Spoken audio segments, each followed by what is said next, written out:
What's happening, everyone? My name is Phil with PrecisionLED.com, and today we have a 2011 Nissan Juke we'll be installing LED interior lights on. Now, this installation is compatible with year models 2010 and up, and also compatible with the Infinity ESQ. Now, today we are using a PrecisionLED Premium 5730 style LED lighting kit, and we'll be installing lights on our three lights here in the front, the driver side and passenger front map lights, as well as the single dome light. In the rear, we have a trunk light, the license plate lights, as well as some backup reverse lights. Let's go ahead and get started. We're looking now at the front overhead console here on the Juke. We have our map lights on the left and right and the dome light here.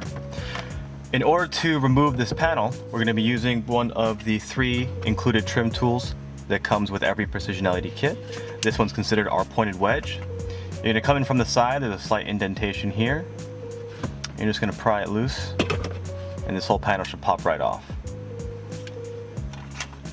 Now for the bulbs, they're a little bit hard to access, so I have a pair of pliers here. Now as you'll notice, I took some duct tape and I just covered the end so it's not as abrasive, so you don't have any chance of shattering the bulbs. And you're just going to go in and pull them out just like that. Do the rest of them.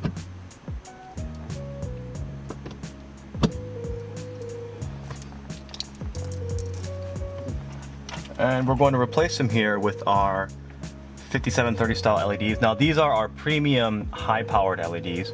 We also have a standard version that's available on the website, but these ones are a little bit brighter than the others. These ones go in the same way the halogen bulbs came out.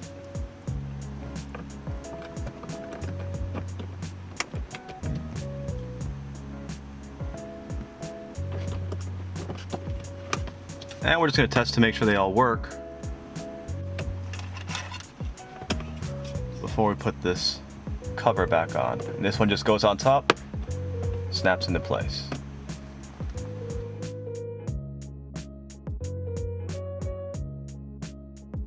We're looking here at the trunk light on the Juke. You're going to use the flat end of what we call our serrated knife tool. And you're going to come from the bottom and just pry back. And this panel should be popping out. First thing you want to do is remove the connector so you get to turn the light off.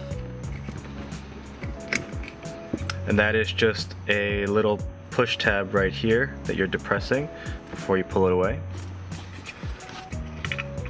You're then taking the flat end here, just prying this cover off.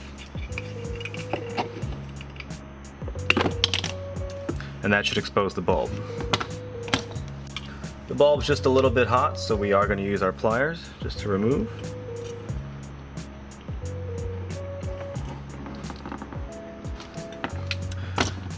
And our new LED is just slightly larger than what's intended for this spacing.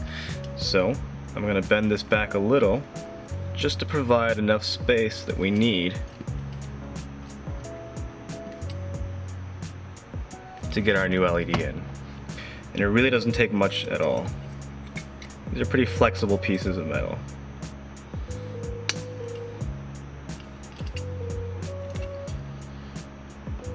Looks just like that. And for safety, you can just take this lip end right here. Oops, just press it in a little. Now you want to make sure that the LED is twisted or turned so that the LED boards are facing out of the plastic panel. And you can go ahead and plug it in just to test to make sure it works. And that's much brighter. You then take your cover, put that back on one side at a time. And once you have it secure, the connector side goes in first, and this side should pop back in.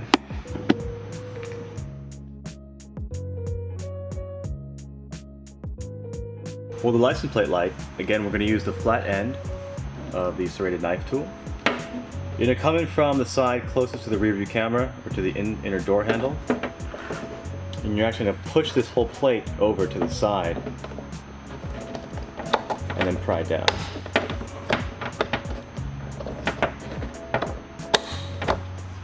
Once you have that one side out, you're actually going to come to the other side and pull down like this. And that's going to release the entire module. From here, this you turn counterclockwise to release. You pull out and now you have access to the bulb. This one will just come out with your fingers, regular halogen T10 bulb, and the new LED comes in. Now it's important to note, if you got the standard kit, these premiums are not polarity specific, so even if I plug it in this way or this way, it's still going to turn on because of the advanced circuitry in here. A standard LED doesn't have that advanced circuitry. The positive and negative have to line up. So if you're using a standard kit, you would want to plug them in, have someone test the lights for you, make sure they work. If they didn't, you would unplug, turn it around, and then try again. Since this one we know it's going to work either way, we're just going to put this back into the module here, turn it clockwise to lock it in, and when you put it back in, you're going to do the opposite. You're going to put this side in first with the wiring, because this side here has a spring mechanism, and this one is going to pop into place when you push it in. Repeat that for the other side, and you're all set. Now to get access to your backup reverse lights, we're actually going to need a 10mm socket and socket wrench, and removing these two bolts right here and right here. So let's go ahead and do that now.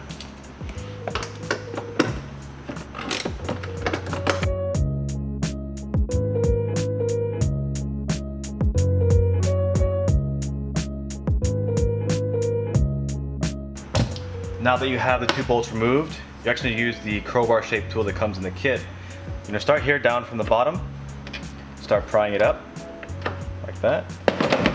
The whole thing should pop up. And now we can flip this thing around. And now you have access right here to the backup reverse light. This just turns counterclockwise, comes right out.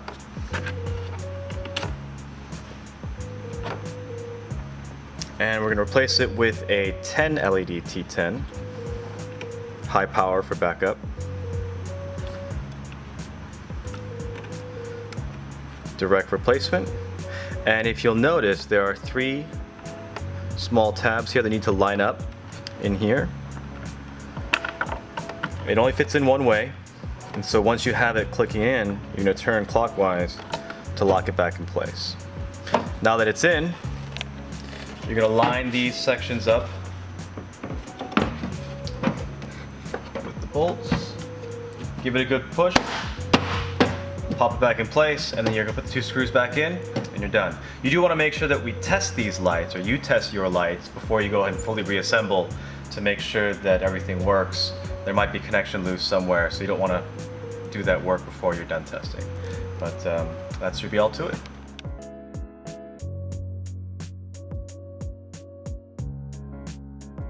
And that's the end of the installation. If you have any questions or concerns, please email us at help@precisionled.com, or you can reach us online and submit a support ticket at www.precisionled.com/contact. Now, like we said before, please like or subscribe if you enjoyed the video or enjoyed the process for what we do. It really does help us out when we make the next one, knowing that there's people out there watching the videos. Have a good one.